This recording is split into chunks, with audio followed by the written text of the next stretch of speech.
Oi, meus amores, tudo bem com vocês?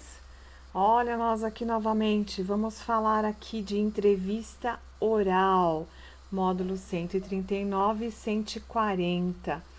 Bom, entrevista oral. Ah, eu acho, suponho, né, que vocês nunca tenham feito ainda, ou tenham tido a oportunidade de fazer uma entrevista propriamente dita, algo mais formal, né? Mas vocês já fizeram alguns trabalhos onde vocês já gravaram vídeos, onde vocês tiveram que falar um com o outro, enfim, né? Então vocês sabem mais ou menos do que estamos falando. E aí ele fala que o mundo é formado por muitas e muitas pessoas.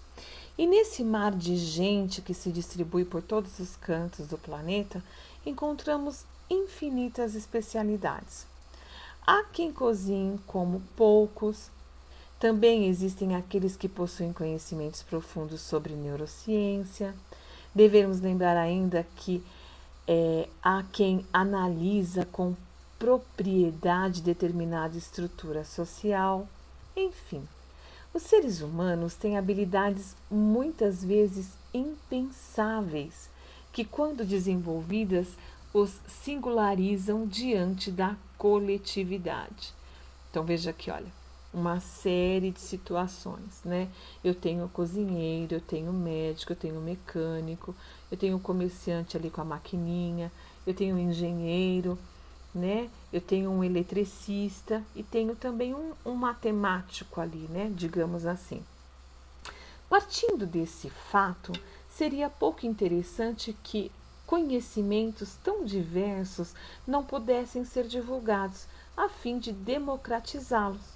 Afinal, ainda que, por exemplo, uma pessoa esteja muito distante de cozinhar bem, conhecer o mínimo que seja sobre a área gastronômica pode, de um modo ou de outro, contribuir para o aumento da bagagem cultural dela, com a finalidade de conseguir cada vez mais visualizar o mundo com toda a complexidade que o constitui.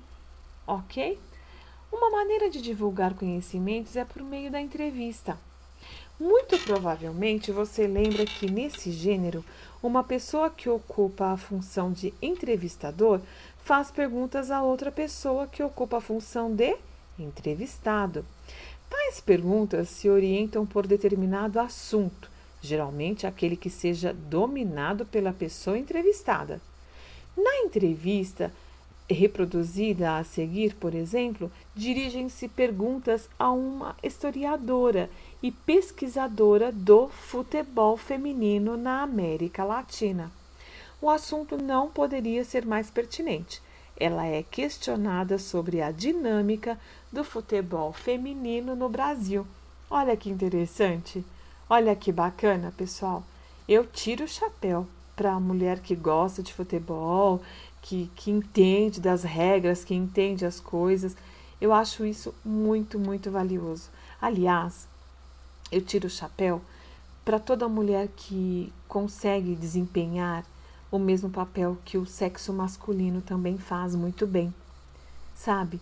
Porque eu vejo que, como um consegue, o outro também é capaz. Não é só porque é homem que ele tem que ser o técnico de futebol, que ele tem que ser o jogador, que ele tem que ser o goleiro. Bom, tanto é que nós temos aí, né, a seleção brasileira, um time feminino, onde nós temos grandes jogadoras, onde nós temos goleiras, onde nós temos aí a juíza, enfim, né? Como por exemplo, na medicina temos homens e mulheres, engenheiros civis, né? Eu particularmente tenho uma colega que é engenheira civil. No começo para ela foi muito difícil, né, ser aceita, porque, claro, a maioria são o quê?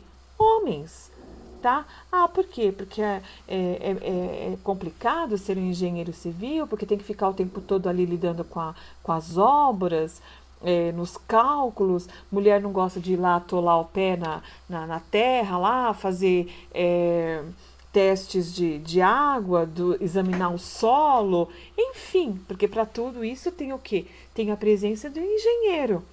né? Ah, a mulher não vai querer sujar a roupinha dela lá na obra, ver os tijolos que vão usar, ou os blocos que vão ser usados, que tipo de fiação, se é um eletricista, por que será que não podemos ter uma eletricista feminina? Não é verdade? Então, assim, há um leque de opções para as mulheres e cada qual desempenhar o seu papel da maneira que gosta. Porque se eu admiro, exemplo, se eu admiro um engenheiro e eu gosto do que o engenheiro faz, nada me proíbe que me torne uma engenheira civil. Não só porque eu sou mulher que eu não posso ter a mesma profissão, concorda?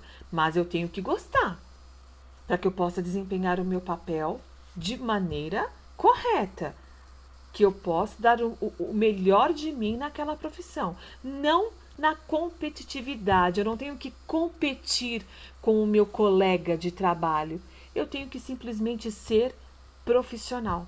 Isso é em qualquer área.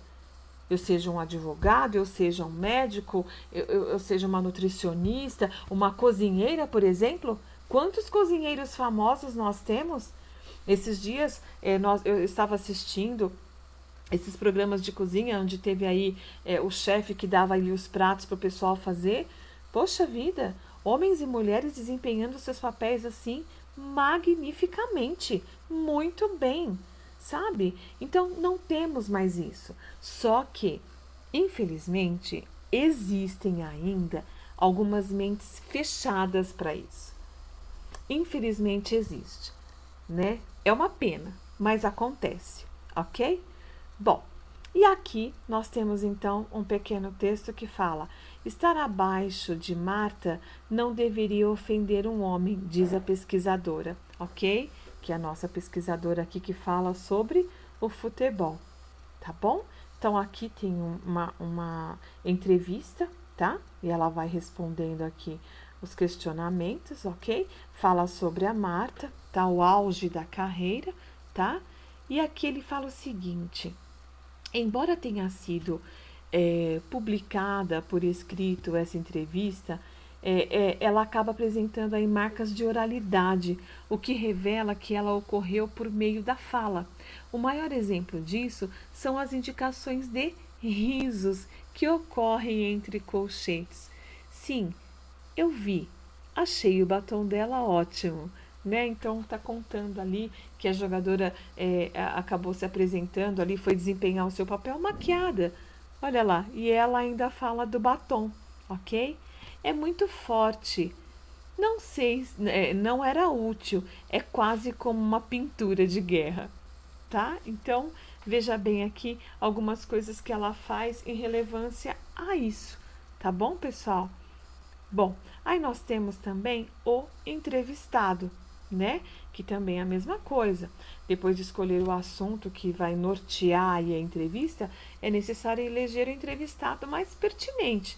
Para isso, nesse momento, deve-se considerar a especialidade da pessoa a quem se destinarão as perguntas da entrevista. Se, por exemplo, a entrevista tratar de métodos eficazes de estudo, o ideal é que o entrevistado tenha adquirido conhecimentos relacionados a isso, como é o caso, por exemplo, de um psicopedagogo, né?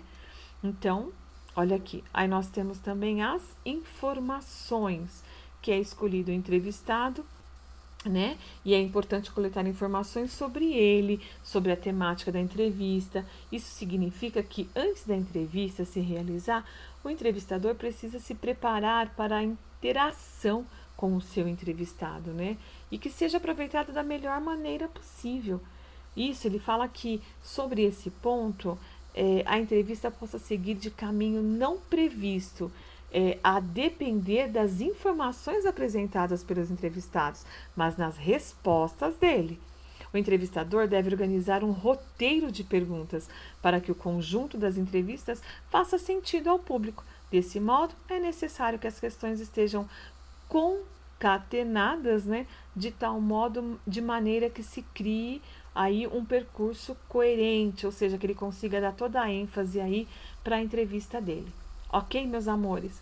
A lição sobre esse módulo fica na página 311, 312 e 313. Um beijo grande, fiquem com Deus.